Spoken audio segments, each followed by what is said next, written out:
Jeudi 29 octobre 2020.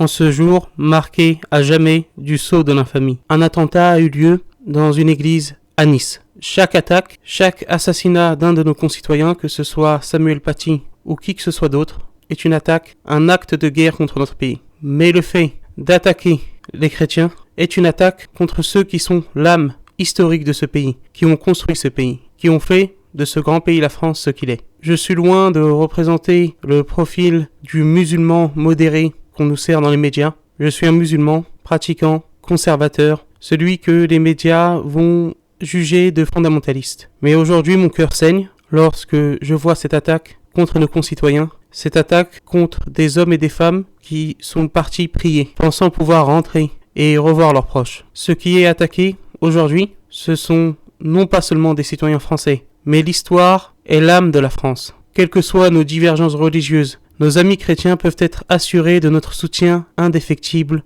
aujourd'hui dans leur douleur. Tout comme ils ont été avec nous à chaque moment difficile de l'histoire des musulmans de France. Le but de cette vermine, de cette racaille, car il faut nommer les choses par leur nom, ceci est de la racaille, c'est de la racaille et c'est le mal absolu. N'a qu'un but, diviser les musulmans du reste de la population. Les chrétiens, en particulier les catholiques, ont toujours été parmi ceux qui ont le moins de sentiments islamophobes, même si le chiffre a augmenté depuis quelques années. Mais globalement dans la population, les catholiques de France sont ceux qui ont les sentiments les plus amicaux envers les musulmans. En attaquant nos amis catholiques, Daesh ou Al-Qaïda ou quel que soit le nom du groupe de ces fils de Lucifer, leur objectif est d'isoler les musulmans. Pour ensuite leur dire, voyez, tout le monde vous déteste. Ils espèrent ainsi jouer aux pompiers pyromanes, créer la haine du musulman pour ensuite se présenter comme le seul rempart pour les musulmans. Aucun musulman ne les écoutera. J'appelle chaque musulman aujourd'hui à faire ce qu'il peut pour défendre les églises